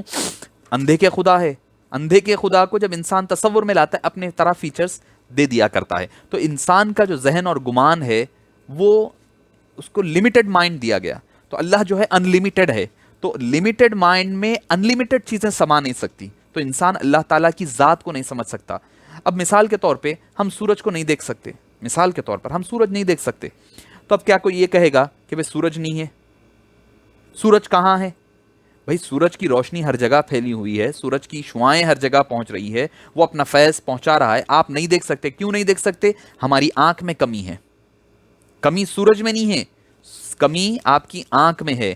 اسی بلا تشبیہ و بلا تمثیل اللہ ہر جگہ موجود ہے، ہر زمانے پر اس کا علم محیط ہے، پھیلا ہوا ہے، وہ ہر جگہ موجود ہے، ہم نہیں دیکھ سکتے۔ کیوں؟ کیونکہ ہماری آنکھیں کمزور ہے، ہماری یہ جو ایک لمیٹڈ لائف ہے، لمیٹڈ سائٹ ہے، لمیٹڈ مائنڈ ہے، لمیٹڈ برین ہے، وہ لمیٹڈ چیزوں میں ان لمیٹڈ چیز سما نہیں سکتی۔ کل قیامت کے دن یقیناً اللہ تعالیٰ اپنا جلوہ دکھائے گا، کیسے دکھائے گا، کتنا دکھائے گا، کیسے ہم دیکھیں گے؟ ہو سکتا ہے اللہ تعالیٰ وہ ان لمیٹڈ ہمیں برین دے دے گا، ان لمیٹڈ آنکھ دے دے گا، جس سے ہم اللہ تعالیٰ کو قیامت کے دن اس کا مشاہدہ کر سکیں گے اور اس کو دیکھ سکیں گے۔ اور اللہ نے فرمایا اس کی صفات میں غور کرو، یعنی اس کی جو ایٹریبیوٹس ہے، اس کی جو کوالٹیز ہے، اس میں غور کرو، تدبر کرو، تفکر کرو۔ دیکھو آسمان اتنا خوبصورت بنایا، جب یہ اتنا خوبصورت ہے تو اللہ کتنا نہیں خوبصورت ہوگا۔ جب پہاڑ اتنے مضبوط ہے، جب اتنے مضبوط پہاڑ اس نے پیدا کیے ہیں، تو اندازہ لگاؤ کہ خدا اس کا خالق کتنا نہیں مضبوط ہوگا۔ یہ ہے سورہ توحید، یہ ہے سورہ اخلاص، یہ ہے سورہ مقشقشہ، میں نے کئی نام جیسے آپ کو بیان کیے ہیں۔ تو اس سورہ مبارکہ میں ہر اعتبار سے اللہ تعالیٰ نے اس کی بڑائی بیان کی۔ نمبر میں ہونے کی بات آئی تو کہا احد، وہ ایک ہے۔ وہ کسی کا محتاج ہونے کی بات آئی تو فرمایا نہیں، وہ بے نیاز ہے، صمد ہے۔ اس کا حسب نسب کیا ہے؟ یہ بھئی اس کا بیٹا ہے، بیوی ہے، بچے ہے، فرمایا نہیں، لم یلد ولم یولد، نہ اس کا کوئی بیٹا ہے نہ وہ کسی کا بیٹا ہے۔ پھر یہ ہے کہ آدمی بھئی ہو سکتا ہے کہ بھئی اس کو کسی کی حاجت ہے یا کوئی اس کے برابر ہے، کام میں کوئی اس کا شریک ہے، فرمایا لم یکن لہ کفوا احد۔ توحید کے موضوع پر، مضمون پر، اس جامع ترین سورے کا اللہ تعالیٰ نے اس سورے کا نام سورہ اخلاص رکھا، اور اس کے ذریعے سے اس کا اختتام عمل میں آیا۔ تو معزز سامعین کرام، یہ بہترین سورہ مبارکہ ہے، اور آپ صلی اللہ علیہ وسلم کی عادت مبارکہ ہوا کرتی تھی کہ جب بھی آپ سونے کے لیے لیٹتے تو آپ صلی اللہ علیہ وسلم اس کو 3 مرتبہ پڑھ لیا کرتے تھے، سورہ اخلاص کو 3 مرتبہ پڑھ لیا کرتے تھے۔ اور آپ صلی اللہ علیہ وسلم کا پسندیدہ اس اعتبار سے بھی تھا کہ آپ صلی اللہ علیہ وسلم کئی مرتبہ اس کو نمازوں میں پڑھا کرتے تھے۔ جیسے میں نے کہا کہ سنت نمازیں جتنی ہوتی، وہ سنت نمازوں میں سورہ اخلاص کی تلاوت کیا کرتے تھے۔ تو ہم بھی صبح و شام اس کو پڑھتے رہیں، یاد کرتے رہیں، اور معنی کے ساتھ سمجھیں۔ جتنا آپ اس کو سمجھ کر کے پڑھتے جائیں گے، اس کے اندر آپ کو اتنی لذت آتی جائے گی اور اتنا مزہ آتے جائے گا۔ آخری مرتبہ سورہ اخلاص کا ترجمہ کر کر ہم آج کی گفتگو کو ختم کرتے ہیں کہ قل، اے حبیب پاک آپ فرما دیجئے، هو اللہ احد، وہ اللہ ہے، احد یکتا ہے، اللہ الصمد، اور اللہ سب سے بے نیاز ہے، سب اس کے محتاج ہے، وہ کسی کا محتاج نہیں ہے۔ لم یلد، نہ اس کی کوئی اولاد ہے، ولم یولد، نہ وہ کسی کی اولاد ہے، ولم یکن لہ کفوا احد، اور کوئی اس کا ہمسر یا برابر نہیں ہے۔ السلام علیکم ورحمۃ اللہ وبرکاتہ۔